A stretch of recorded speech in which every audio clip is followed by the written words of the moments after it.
life chemistry. So now we are discussing the topic, what is the transfer of heat? എങ്ങനെയാണ് ഒരു താപം ഒരു സ്ഥലത്ത് നിന്ന് വേറെ സ്ഥലത്തേക്ക് കൈമാറ്റം ചെയ്യുന്നത് നോക്കാം അല്ലെ. നമ്മുടെ വീട്ടില് രാവിലെ മുതല് അല്ലെങ്കിൽ നമ്മൾ എണീറ്റത് മുതല് നമ്മൾ ഒരുപാട് ഫുഡ് ഐറ്റംസ് കുക്ക് ചെയ്യാറില്ലേ? എങ്ങനെയാണ് ഈ ഫുഡ് ഐറ്റംസ് ഒക്കെ അല്ലെങ്കിൽ ഭക്ഷ്യപദാർത്ഥങ്ങളൊക്കെ ഈ ചൂടിനെ വലിച്ചെടുത്തിട്ട് കുക്ക് ആവുന്നത് എന്നൊക്കെ ഉള്ളത് നമുക്ക് നോക്കാം അല്ലെ. അപ്പൊ നമുക്ക് ഏറ്റവും ബേസിക് ആയിട്ട് നമ്മൾ രാവിലെ മുതൽ കാണുന്ന അല്ലെങ്കിൽ രാവിലെ ആയ സ്കൂളിലേക്ക് വരുന്നതിന് മുൻപ് നമുക്ക് ലഞ്ചിന് കൊടുത്തയക്കാനുള്ള ചോറ് അല്ലെ, റൈസ് നമ്മുടെ അമ്മമാര് കുക്ക് ചെയ്യുന്നത് കാണാറുണ്ട്. അപ്പൊ മിസ്സിന് ഒരു ഡൗട്ട് ഉണ്ട്. മിസ്സിന്റെ ഡൗട്ട് എന്താണെന്നറിയോ? എങ്ങനെയാണ് ആക്ച്വലി ഈ ഒരു ഗ്യാസ് സ്റ്റൗവിൽ വെച്ചിട്ടുള്ള ഗ്യാസ് സ്റ്റൗവിൽ ഫ്ലെയിമിൽ വെച്ചിട്ടുള്ള തീയിൽ വെച്ചിട്ടുള്ള ഈ ഒരു പോട്ടില് അല്ലെ, അതായത് ഒരു പാത്രത്തിൽ അല്ലെങ്കിൽ ഒരു വെസലിലുള്ള ഫുഡ് അല്ലെങ്കിൽ റൈസ് കുക്ക് ആവുന്നത് എങ്ങനെയാണ്, റൈസ് എന്താവുന്നത് കുക്ക് ആവുന്നത് എങ്ങനെയാണ് എന്നാണ് എൻ്റെ ഒരു ക്വസ്റ്റ്യൻ അല്ലെങ്കിൽ എനിക്കുള്ള ഒരു ഡൗട്ട്. അപ്പൊ എങ്ങനെയാണ് ഹീറ്റ് എനർജി ഉപയോഗിച്ച് സ്റ്റൗവിലുള്ള ഒരു ഫുഡ് ഐറ്റം കുക്ക് ചെയ്യുന്നത് എന്നുള്ളത് നമുക്കൊന്ന് നോക്കിയാലോ. അപ്പൊ നോക്ക്, നമ്മൾ എന്ത് ചെയ്തിട്ടുണ്ട്, ഒരു ഫ്ലെയിം അല്ലെ, തീനാളത്തിൽ അല്ലെങ്കിൽ ഒരു ഫ്ലെയിമില് എന്ത് ചെയ്തിട്ടുണ്ട്, ഒരു വെസൽ അല്ലെങ്കിൽ എന്ത് ചെയ്തിട്ടുണ്ട്, ഒരു പോട്ട് വെച്ചിട്ടുണ്ട് അല്ലെങ്കിൽ എന്തൊരു പാത്രം വെച്ചിട്ടുണ്ട് അല്ലെ.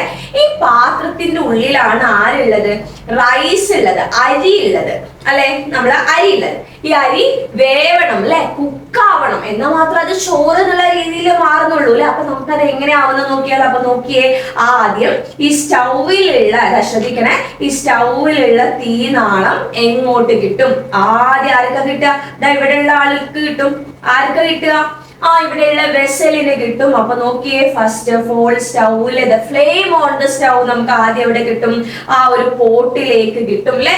അതായത് തീനാളത്തിൽ വെച്ചിട്ടുള്ള ആ ഒരു ഹീറ്റ് കിട്ടിയിട്ട് അത് എവിടേക്ക് എത്തും? പോട്ടിലേക്ക് എത്തും. ഇനി പോട്ടിന്റെ ഉള്ളില് നമ്മള് ചോറ് വെക്കുന്ന സമയത്ത് അല്ലെങ്കിൽ അരി നമ്മൾ വെക്കുന്ന സമയത്ത് അതിൽ വെള്ളം ഒഴിക്കാറില്ലേ? ആ വാട്ടർ ബോയിൽ ആയതിനു ശേഷം മാത്രമേ അമ്മമാർ എന്ത് ചെയ്യാറുള്ളൂ, അതിലേക്ക് റൈസ് ആഡ് ചെയ്യാറുള്ളൂ അല്ലെ, അരി ആഡ് ചെയ്യാറുള്ളൂ. അപ്പൊ ഇവിടെ നോക്കി നോക്ക്, ഇതിന്റെ ഉള്ളിൽ ആരുണ്ട്? വാട്ടർ ഇല്ലേ. അപ്പൊ നോക്കിയേ, ഈ ഒരു പോട്ടിന്റെ ഉള്ളിലുള്ള ആ പോട്ട് ചൂടായിട്ട്, വെസല് ചൂടായിട്ട്, ആ ഹീറ്റ് കൊണ്ട് പതിയെ ആ ഒരു പോട്ടിന്റെ അകത്തുള്ള ആര് ചൂടാവും?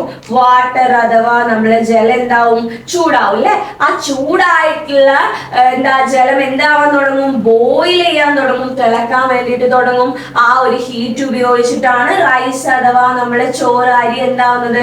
കുക്ക് ആവുന്നത് അല്ലെ. അപ്പൊ നമുക്ക് എന്ത് പറയാം? സ്റ്റൗവിലെ തീനാളത്തിൽ നിന്നുള്ള താപം എങ്ങോട്ട് കിട്ടുന്നു?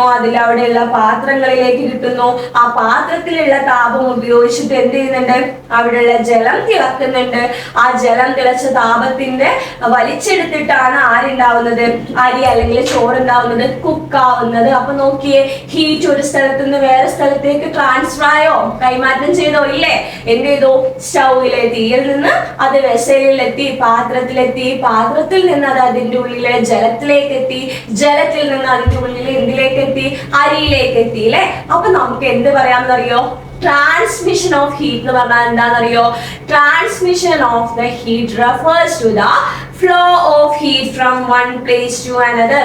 ഒരു പ്രദേശത്ത് നിന്ന് അല്ലെങ്കിൽ ഒരു സ്ഥലത്ത് നിന്ന് ചൂട്, താപം എന്ത് ചെയ്യുക? വേറെ സ്ഥലത്തേക്ക് കൈമാറ്റം ചെയ്യുന്നതിനെയാണ് നമ്മൾ എന്ത് വിളിക്കുന്നത്? ട്രാൻസ്മിഷൻ ഓഫ് ഹീറ്റ് അഥവാ താപപ്രേഷണം എന്ന് വിളിക്കുന്നത്.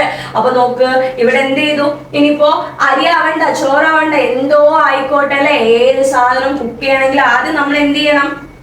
ഫ്ലെയിമിൽ വെക്കണം, തീയിൽ വെക്കണം, ഗ്യാസ് സ്റ്റൗവിൽ വെക്കണം. ആ ഗ്യാസ് സ്റ്റൗവിൽ നിന്ന് ആ ചൂട് എങ്ങോട്ട് കിട്ടും? നമ്മൾ വെച്ചിട്ടുള്ള ഒരു പാത്രത്തിലേക്ക് കിട്ടും, വെസലിലേക്ക് കിട്ടും, പോട്ടിലേക്ക് കിട്ടും അല്ലെ. ആ ഒരു ചൂട് എങ്ങോട്ട് കിട്ടും? നമ്മൾ കുക്ക് ചെയ്യാൻ എടുക്കുന്ന ഫുഡിലേക്ക് കിട്ടും. ആ ഫുഡ് അത് അബ്സോർബ് ചെയ്തിട്ടാണ് ആക്ച്വലി എന്താവുന്നത്? കുക്ക് ആവുന്നത്, വേവുന്നത് അല്ലെ. അപ്പൊ നമുക്ക് എന്ത് മനസ്സിലാക്കാൻ പറ്റിയതിന്?